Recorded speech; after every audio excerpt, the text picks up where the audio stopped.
Bruce pouvait nous battre tous. Et je ne veux pas dire que ça aurait été une lutte. Je veux dire qu'il pouvait nous battre tous et nous n'avions aucune chance. C'était dans une situation de combat réel où j'ai essayé de le frapper. J'ai essayé de le mettre KO. La vitesse incroyable de Bruce Lee à l'écran et dans la vraie vie a été décrite comme incroyable et presque impossible à capturer pour les caméras de son époque. Était-ce simplement un truc où Lee opérait il à un niveau que la plupart des humains ne pourraient jamais atteindre? Bruce était vraiment en avance sur son temps et j'ai entraîné avec Bruce Lee pendant 3 ans. Il m'a appelé et a dit, « Tu sais, je veux faire un film avec une scène de combat que tout le monde se souviendra. » C'est cette question même qui a poussé Joe Rogan, après avoir regardé des images ralenties des coups de poing de Lee, à s'exclamer « C'est impossible ». Mais et s'il y avait un moyen de trancher dans les mythes pour découvrir la vérité sur la vitesse incroyable de Bruce Lee? Aujourd'hui, grâce à la technologie IA, les historiens des arts martiaux sont plus proches que jamais de comprendre ce qui rendait vraiment les mouvements de Lee si extraordinaires. Regardons ça. Le mythe et le mystère. La vitesse de Bruce Lee a toujours été au cœur de sa légende. À la fin des années 1960, pendant le tournage de la série TV The Green Hornet, ces mouvements ont créé un problème inattendu. Les caméras ne pouvaient pas suivre. Ces coups de poing et de pied étaient si rapides qu'au lieu de ressembler à des scènes de combat chorégraphiées avec soin, ils apparaissaient comme des flous à l'écran. Les réalisateurs et caméramens ont été forcés de demander à Lee de ralentir juste pour que le public puisse suivre l'action. Selon son fils, Brandon Lee, des séquences entières devaient être filmées au ralenti pour paraître réalistes. Pendant des décennies, de telles histoires ont été répétées comme preuve de quelque chose d'almost surnaturel. Certains l'appelaient un don inné. D'autres croyaient que Lee possédait un avantage génétique. Et d'autres encore pensaient que les récits étaient exagérés. Après tout, Hollywood est connu pour transformer la réalité en spectacle. Pourtant, quand on examine l'entraînement de Lee et ses notes personnelles, une image différente commence à émerger, une qui place le travail acharné et la précision scientifique au cœur de ses réalisations. Les mythes entourant Bruce Lee éclipsent souvent la vérité plus profonde. L'image de lui bougeant plus vite que le film lui-même est indéniablement puissante, mais elle risque de le peindre comme un phénomène unique en une génération qui ne pouvait être compris ou imité. Ce récit est inspirant, mais il peut aussi être trompeur. Quand nous regardons de plus près, nous voyons que la vitesse incroyable de Bruce Lee n'était pas un accident de la nature, mais le résultat d'une pratique méticuleuse, d'expérimentation et d'une volonté de défier la pensée conventionnelle. Désormais, avec l'essor de l'intelligence artificielle, des chercheurs ont pu analyser de vieilles bobines de films, décomposer les motifs de mouvement image par image, et même simuler la physique derrière les frappes de Lee. Cette analyse sépare le fait de la fiction et révèle à quel point ces méthodes étaient délibérées. Loin d'être un mystère insoluble, la vitesse de Bruce Lee est une étude de cas sur la fusion de la science, de la philosophie et de la discipline. La vraie question, qu'est-ce que Bruce Lee faisait différemment? Et comment ces méthodes se sont-elles traduites en une vitesse qui semblait défier les limites humaines? Les fondations précoces étaient-elles le cœur de sa capacité, ou y avait-il quelque chose de plus? C'est là que l'histoire devient intéressante et où l'IA vient d'exposer la vérité. Fondation précoce, plus que du talent naturel. Quand la plupart des gens pensent à Bruce Lee, ils imaginent la star internationale de cinéma, coups de poing fulgurants, coups de pied fluides, et une présence à l'écran qui a redéfini le cinéma d'arts martiaux. Mais bien avant les lumières d'Hollywood et le projecteur mondial, Lee construisait les fondations de ce qui deviendrait sa vitesse légendaire. Et contrairement au mythe du génie né, ces fondations étaient le résultat d'une discipline implacable. L'entraînement formel en arts martiaux de Bruce Lee a commencé à Hong Kong sous la guidance du grand maître Ip Man, l'enseignant hautement respecté du Wing Chun Kung Fu. À seulement 13 ans, Lee s'est immergé dans la pratique rigoureuse de drill, de posture et de forme qui mettait l'accent sur l'efficacité et la directivité. Le Wing Chun n'était pas une question de mouvement flashy, mais de vitesse, de précision et d'économie de mouvement. Cette exposition précoce lui a inculqué une compréhension profonde de comment générer une efficacité maximale dans le temps le plus court, une philosophie qui deviendrait plus tard centrale dans son style de combat. Mais le Wing Chun seul n'expliquait pas sa vitesse. Aux côtés de l'entraînement martial, Lee intégrait la calisthénie et le conditionnement physique dans sa vie quotidienne. Il effectuait des pompes, des abdos, des squats et de la course bien avant que cela ne soit courant parmi les artistes martiaux de son époque. Il ne pratiquait pas juste des techniques. Il conditionnait son corps à répondre plus vite, à frapper plus fort et à récupérer plus rapidement. Ces habitudes formées adolescents ont créé la base physique qui rendrait les méthodes d'entraînement avancées efficaces plus tard dans sa carrière. C'est là que l'analyse moderne fournit de nouvelles insights. En utilisant un suivi de mouvements basé sur l'IA, des chercheurs peuvent modéliser comment un entraînement répétitif précoce influence l'efficacité neuromusculaire, la capacité du cerveau et des muscles à communiquer rapidement. Ce qu'ils ont découvert, c'est que les habitudes développées dans la jeunesse peuvent créer des adaptations à long terme dans la vitesse de réaction et la coordination. En d'autres termes, les années adolescentes de Lee passées à des drills obsessionnels lui ont peut-être donné des avantages permanents en timing et réflexe. Au moment où il a déménagé en Amérique en 1959, Bruce Lee était loin d'être juste un jeune acteur ambitieux. Il avait déjà développé un cadre pour la maîtrise physique. Il n'était pas surhumain, mais sa discipline précoce a créé une plateforme que peu d'autres pouvaient égaler. Tandis que d'autres comptaient sur une capacité athlétique brute, Lee combinait déjà philosophie, pratique et conditionnement en un système. C'est cette combinaison, partie tradition, partie innovation, qui a planté les graines de sa vitesse incroyable. Et comme nous le verrons, une fois exposé à de nouvelles idées d'entraînement en Occident, l'approche de Lee a évolué en quelque chose d'encore plus révolutionnaire. En adulte, il contrôlait pleinement son entraînement et le carburant derrière sa vitesse. Mais plus surprenant, l'IA vient d'exposer combien de sa vitesse était calculée, pas fortuite. Le carburant derrière la vitesse. Au début des années 1960, Bruce Lee s'était déjà établi comme un artiste martial avec une rapidité inhabituelle, mais il n'était pas satisfait. Il croyait que peu importe à quel point il paraissait rapide ou fort, il y avait toujours de la place pour l'amélioration. Cette drive constante pour le progrès le distinguait de beaucoup de ses pairs. Contrairement à ceux qui répétaient des drills traditionnels sans question, Lee reflétait un respect culturel authentique ancré dans la tradition chinoise. De son côté, Qian appelait Bruce neveu, offrant souvent le genre de conseil doux qu'un aîné pourrait donner à un plus jeune trop impatient de repousser ses limites. Leurs échanges étaient brefs mais significatifs. Entre les scènes de combat et les répétitions, ils parlaient de discipline, d'endurance et de la différence entre vivre pour l'art et laisser l'art vous consumer. Qian décrirait plus tard Bruce comme incroyablement travailleur, un homme qui exigeait plus de lui-même que quiconque autour de lui ne pouvait l'imaginer. Pourtant, il remarquait aussi quelque chose de profondément humain derrière le focus implacable de Bruce, un épuisement discret masqué par l'énergie. Il travaillait à travers la fatigue, se rappelait Qian, mais on pouvait le voir dans ses yeux. Pour toute sa gloire, Bruce restait le fils d'un performeur que Qian avait connu enfant courant dans les studios de Hong Kong. Ce souvenir rendait difficile pour Qian de séparer la légende de la personne. Leur lien familial adoucissait ce qui aurait pu être une dynamique professionnelle tendue. Tandis que beaucoup d'acteurs trouvaient le perfectionnisme de Bruce intimidant, Qian le comprenait comme partie de son caractère. Il ne se vexait pas quand Bruce corrigeait des mouvements ou insistait sur des reprises. Au contraire, il admirait la précision du jeune homme.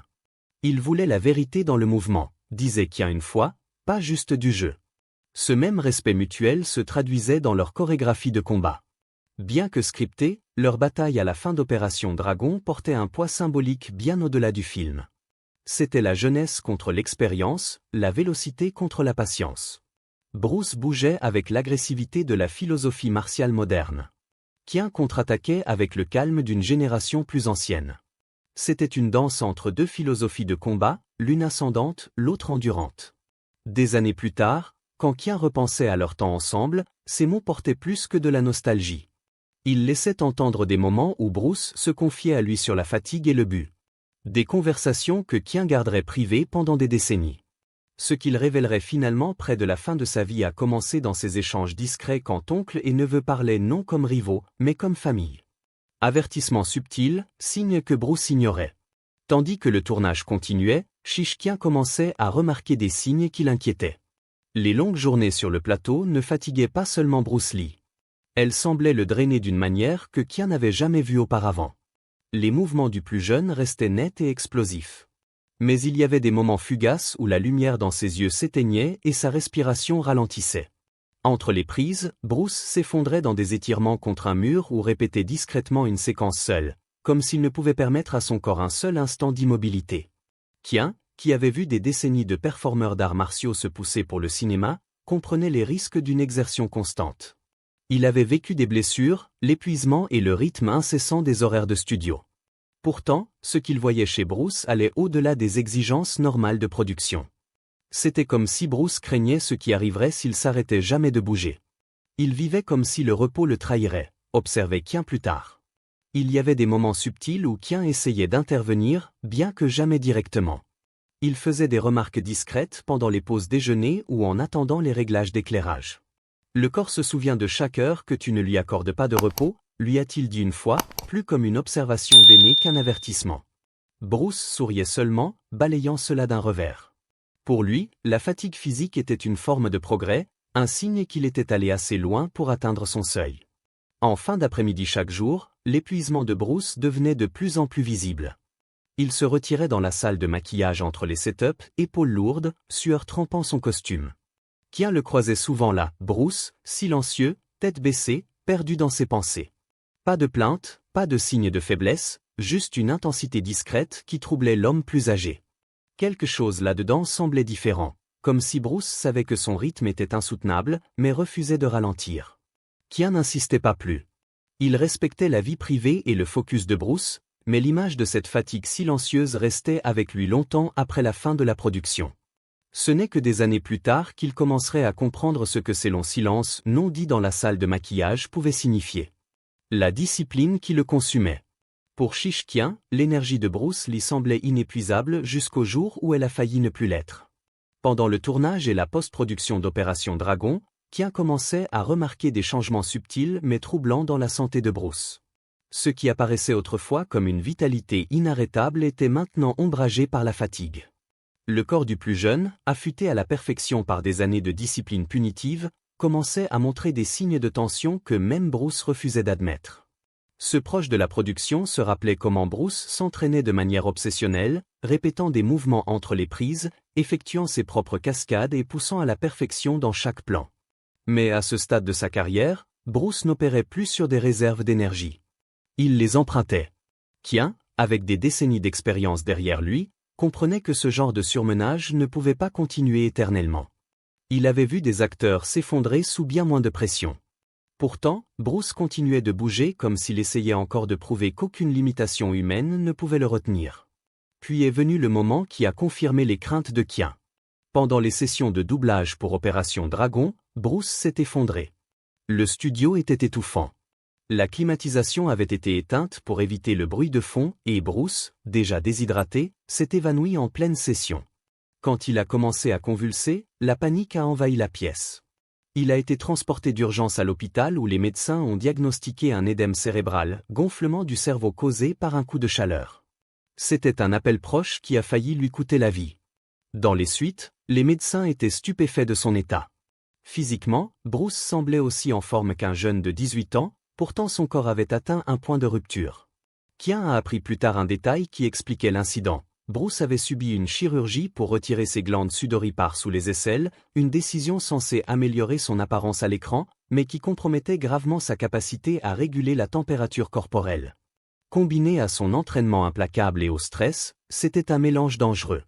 Quand Bruce est revenu sur le plateau après s'être remis, Qian a remarqué un changement. Pas dans ses mouvements, mais dans ses yeux.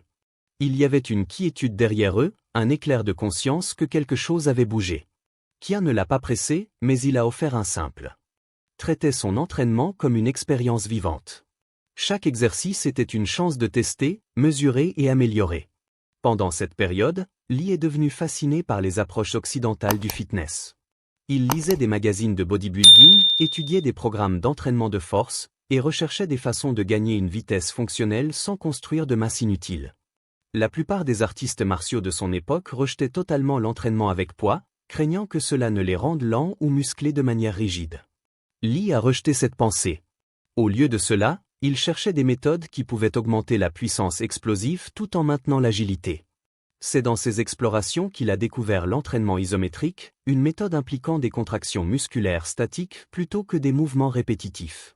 Pour un artiste martial qui avait besoin d'une force maximale délivrée en un temps minimal, cette approche était révolutionnaire.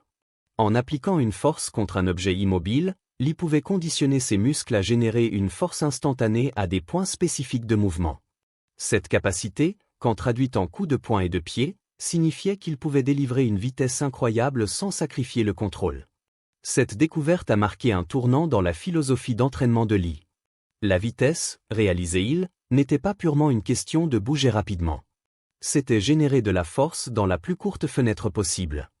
Et la force est ce qui rend une frappe efficace. Les arts martiaux traditionnels mettent souvent l'accent sur la technique avant tout. Mais le système évolutif de Lee mélangeait philosophie et biomécanique. Il voulait savoir non seulement comment frapper, mais pourquoi ça fonctionnait. L'analyse IA de la biomécanique humaine montre maintenant ce que Lee semblait comprendre instinctivement: la vitesse concerne autant l'efficacité que le mouvement physique. Quand un athlète réduit l'énergie gaspillée, le temps de réaction raccourcit, et l'apparence d'une vitesse surhumaine émerge. Les recherches implacables de Lee l'ont mené à ces conclusions bien avant que la science du sport ne les prouve formellement. Mais Bruce Lee n'a pas juste adopté l'entraînement isométrique parce qu'il semblait intéressant.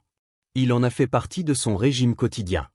Il concevait des routines qui ciblaient spécifiquement des applications en arts martiaux, s'assurant que chaque once de force qu'il construisait soutenait directement sa vitesse. Ce n'était pas une question de soulever des poids lourds pour faire grossir les muscles. C'était conditionner le corps à bouger de manière explosive, à frapper sans hésitation, et à générer de la puissance depuis l'immobilité. Cela soulève la vraie question: l'entraînement isométrique était-il le secret caché qui a débloqué la vitesse incroyable de Bruce Lee? Ou y avait-il quelque chose de plus profond, quelque chose dans la façon dont il connectait la pratique physique avec le focus mental? La réponse réside non seulement dans ce qu'il entraînait, mais dans comment il abordait l'entraînement lui-même. Et c'est là que la vérité devient encore plus intrigante. La science de l'entraînement isométrique. Pour comprendre comment Bruce Lee s'est transformé en symbole de vitesse, nous devons regarder de près la science derrière la méthode d'entraînement qu'il a embrassée, les isométries. Contrairement aux exercices traditionnels qui impliquent des mouvements répétés, soulever un poids de haut en bas, par exemple, une contraction isométrique signifie maintenir une position sans bouger. Imaginez pousser contre un mur aussi fort que possible. Le mur ne bouge pas, mais vos muscles tirent à pleine capacité. Pour la plupart des athlètes dans les années 1960, cette approche était inconnue et même contre-intuitive. La croyance était que la vitesse venait de pratiquer des mouvements rapides, tandis que la force venait de soulever lourd. Les isométries défiaient cette pensée en montrant que des contractions statiques pouvaient développer la force plus rapidement que beaucoup d'exercices dynamiques. Ce que Bruce Lee voyait dans cette méthode était une façon de combler l'écart entre puissance brute et vitesse appliquée. Des études modernes confirment ce que Lee a découvert des décennies plus tôt. Quand un muscle se contracte isométriquement, il recrute un pourcentage plus élevé de fibres à contraction rapide, les fibres même responsables du mouvement explosif. Ce sont les fibres sur lesquelles les sprinteurs comptent pour accélérer depuis les starting blocks. Ce sont les mêmes fibres qui permettent à un artiste martial de délivrer une frappe qui atterrit avant que l'adversaire ne puisse réagir. En conditionnant son corps avec des holds isométriques quotidiens, Lee entraînait ses muscles à générer de la force instantanément sans le délai de construction de momentum. D'un point de vue physique, un tel entraînement est critique. Les lois du mouvement de Newton nous disent que l'accélération nécessite de la force. Plus la force générée dans la première fraction de seconde est grande, plus l'accélération est rapide. Les muscles de Lee, affinés par des heures de contraction statique, étaient prêts pour ce scénario exact. Ils n'avaient pas besoin d'un élan ou d'un grand mouvement. Ils pouvaient exploser vers l'avant depuis presque l'immobilité. C'est pourquoi son fameux coup de poing d'1 pouce semblait impossible. Il produisait une force mesurable sur virtuellement aucune distance. L'analyse de mouvement IA a ajouté une nouvelle couche de compréhension. En exécutant des scans numériques à haute vitesse de foutage d'archives, des chercheurs ont pu calculer la vélocité approximative des coups de poing et de pied de Lee. Dans certains cas, sa main voyageait si vite qu'elle couvrait des distances en moins de 1/500 de seconde. Pour mettre les choses en perspective, un clin d'œil humain typique dure environ 3/10 de seconde. Ces frappes étaient complétées en moins d'1/5 de ce temps. Mais les chiffres ne racontent qu'une partie de l'histoire. Ce qui fait que la vitesse de Lee semble surnaturelle est la combinaison d'accélération et d'efficacité. Des breakdowns améliorés par IA montrent que ses mouvements avaient virtuellement aucun mouvement gaspillé. Ses épaules, hanches et pieds s'alignaient tous pour délivrer une vitesse maximale directement vers la cible. En termes pratiques, cela signifiait qu'il ne bougeait pas juste vite. Il bougeait proprement. Il bougeait sans énergie supplémentaire, sans télégraphier, juste une action directe. C'est pourquoi les caméras des années 1960 peinaient à le capturer correctement. Les vitesses de filmage standard ne pouvaient pas traiter des frappes qui se complétaient en une fraction de seconde. Au lieu d'un mouvement clair, elles produisaient un flou, créant l'illusion que Lee bougeait plus vite que la technologie ne pouvait enregistrer. Pour le public, le ralenti était presque incroyable. Pour les scientifiques aujourd'hui, l'IA montre que c'était simplement de la physique appliquée à son plus haut niveau. Et pourtant, le mystère persiste. Si la physique et l'entraînement peuvent expliquer tant, quelle était la vérité ultime derrière la vitesse incroyable de Bruce Lee? Était-ce entièrement humain? Ou les caméras de son époque exagéraient-elles les faits? Enfin, l'IA vient d'exposer la réponse, une explication qui sépare le mythe de la réalité une fois pour toutes. L'IA vient d'exposer la vérité. Pendant des décennies, la vitesse de Bruce Lee a été décrite en termes presque mythiques. Les fans insistaient qu'aucun humain ne pouvait bouger si vite, tandis que les sceptiques argumentaient que les histoires de ses frappes aveuglantes étaient exagérées. Mais une analyse IA récente de footage d'archives et des tests biomécaniques a fourni une réponse plus concrète. La vérité est à la fois plus simple et plus fascinante que les mythes ne l'ont jamais suggéré. En utilisant une analyse vidéo image par image, des chercheurs IA ont pu mesurer la vélocité des mouvements de Lee avec un niveau de précision que la technologie antérieure ne pouvait simplement pas fournir. Ce qu'ils ont découvert, c'est que beaucoup de ces coups de poing et de pied bougeaient si vite qu'ils dépassaient le taux de film standard des années 1960. Les caméras de cette époque capturaient typiquement 24 images par seconde. Si une frappe prenait moins de 1/22 secondes, l'objectif manquait des images critiques, ne laissant qu'un flou. Ce scénario est exactement ce qui s'est passé sur le plateau de The Green Hornet. Lee ne bougeait pas plus vite que la technologie elle-même, mais plus vite que la technologie ne pouvait l'enregistrer adéquatement.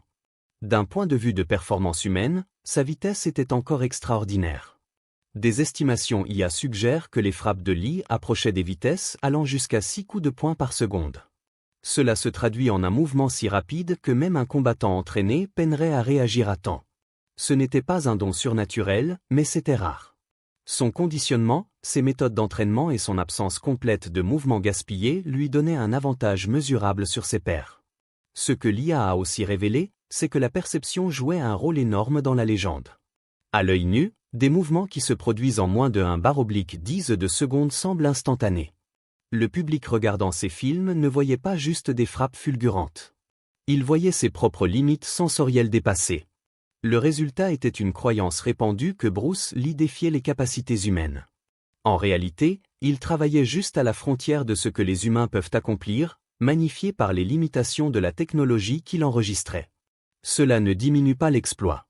Au contraire, cela met en lumière le génie de ses méthodes. Bruce Lee n'était pas une anomalie génétique. Il était un produit d'un entraînement délibéré et d'une clarté philosophique. L'IA vient d'exposer la vérité. Sa vitesse incroyable était réelle, mesurable et humaine, mais assez rare pour paraître impossible. Il a transformé la physique, la science et la discipline en une performance qui étonne encore un demi-siècle plus tard. La question devient maintenant, que signifie cet exploit pour son héritage? Et comment devrions-nous voir ces méthodes d'entraînement aujourd'hui? Cette pièce finale du puzzle est tout aussi importante que la vérité elle-même.